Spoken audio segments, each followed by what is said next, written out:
So ayan, good evening. Andito na kami sa bus terminal. Papunta na po kami ng Daet together with Boy Guy Vlogger and Vendor TV Vlog. Ayan.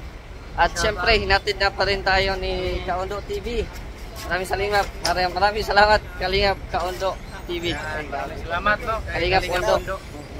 Tayo po ay lubos nagpapasalamat no kay Kalingap Kaundo. Maraming salamat. Ingat po kayo. Ingat. Salamat. Yan, so meron kaming dala na pasalubong ni Kuya. Ay grabe. Daming prutas. Sige, kunin mo na yung bag natin. At para mailagay na yan doon sa ano. Ilagay na doon. Hindi. Ibutan diya po na diya. Oo, may pa. Oo. Kini lang bag. Dito sa taas. Yan, sige, ilagay mo na doon.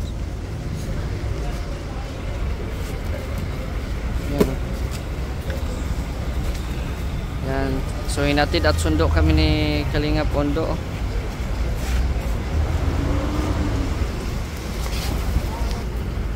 Tatlong karton. Ayan, tatlong karton. Okay. Sige po. Salamat. Let's go. Kuya Kaundo, salamat. See you next time. Sige, ingat. Thank you. Bye-bye. Mga Kalingap. Bye-bye. Tana kami sa loob. So ayan no, ang oras po natin ngayon ay alas 3 na ng umaga. So dito na kami sa Daet. Ayan, namimiss ko itong lugar po ng Daet. Ayan, so medyo ano tayo kasi kakainom lang natin ng kape.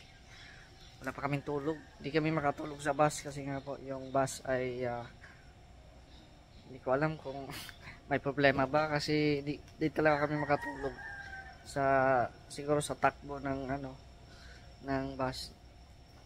Parang basta yun na. Ang importante andito na tayo sa Daet. So dito muna kami magpalipas ng oras no. At tulog pa yun sila doon sa bahay ni Kuya Bal at walang mag-open ng gate doon. So hindi man tayo nakapagsabi sa kanila kanina na mapasundo tayo. Na lang mamaya na lang tayo pupunta doon. Dito lang kami sa sa terminal. Ayan. So, yun po yung bus namin ng parking na. So, ayan, kasama po natin. Dalawa nating kasama na sila Vendor TV Vlog at saka si Boy Guy Vlogger. Ayan, yan po sila. At syempre yung mga dala po no. Galing po kay Kaundo TV. Ayan. Yung isa ay ito ay galing para kay sa lighthouse. Ayan, lighthouse yan. Tapos ito para kay Kalingap Rab. Ayan, tapos ito naman ay para kay Kuya Bal itong sa baba. So ayan po yung dala po namin ngayon. Mga prutas po yan no. Ayan, tapos yung mga gamit namin. Ayan. Yung pasalubong ko andyan din sa bag. Ayan, galing pa sa Mindanao. Ayan. Konti lang mga tao dito. Namimiss ko tong lugar ng Daet for how many months, no? Mga 5 months. Simula nung umuwi tayo. And then fruitful naman yung ating pag-uwi. Sa 5 months po ay meron na din po tayong 5 pabahay na napagawa sa Mindanao. Kahit mga light materials lang. So malaking bagay na po yun. No? Ang ating nagawa po doon sa Mindanao. At syempre maraming salamat sa mga walang sawang tumulong sa akin. Shoutout na lang po sa inyo. No? Maraming salamat sa inyong pagtitiwala. At itong pagpunta po namin sa Daet ay pasya lang po, no? Masya lang po kami. At meron baga tayong mga beneficiary sa Mindanao. So mga 3 weeks siguro kami dito, no? Ayan, may ticket naman kami pa uwi. So mga 3 weeks lang po kami dito and then uwi na kami, no? Uwi agad kami. So ayan, maraming salamat. Sana po sundan nyo din po ako sa Mindanao para po ipalaganap po natin ang pagtulong, no? Ipalaganap po natin ang kalingap, no? hindi lang po dito sa Dait kundi sa sarili nating bayan, sarili kong bayan ang Zamboanga del Sur, no? At yun na nga, sana suportahan nyo din po ako at syempre mga kasamahan ko rin po, no? Hindi lang sila kundi yung mga kasamahan pa nating iba sa Mindanao, no? Sana masuportahan para marami pa ang maabutan ng tulong. Ayan. So hindi pa ako nagawa ng team, no?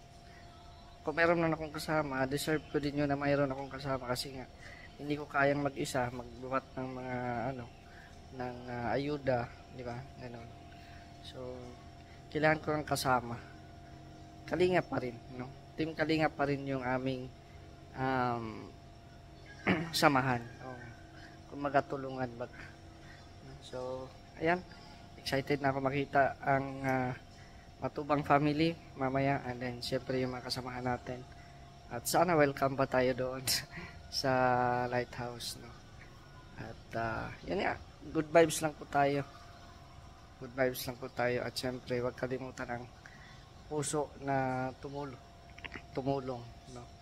Ayan, so naghintay lang po kami ng oras na 5 siguro, pwede na kaming pumunta doon sa bahay ni Kuya Bal. Sakay lang kami ng tricycle.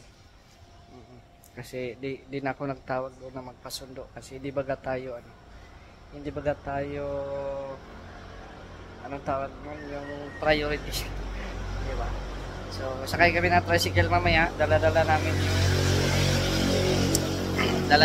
yung mga pasalubong namin galing kay Kaundo. So, ayan. Salamat din kay Kaundo TV sa pagpatira niya sa amin, sa aking mga kaibigan, sa aking mga kasama, no? 2 days po kami doon. So, maraming salamat kay Kalingap Undo TV, no? Sa sa amin pagtanggap, at siyempre sa mga gala natin. Maraming salamat po, Kalingap Undo TV. Suportahan din po ang channel ni Kalingap Undo TV. Yan, so hanggang dito muna po ang ating vlog. It's me, Mr. J, the PWD, ang taong may kapansanan pero may pangarap sa buhay. God bless. Thank you so much.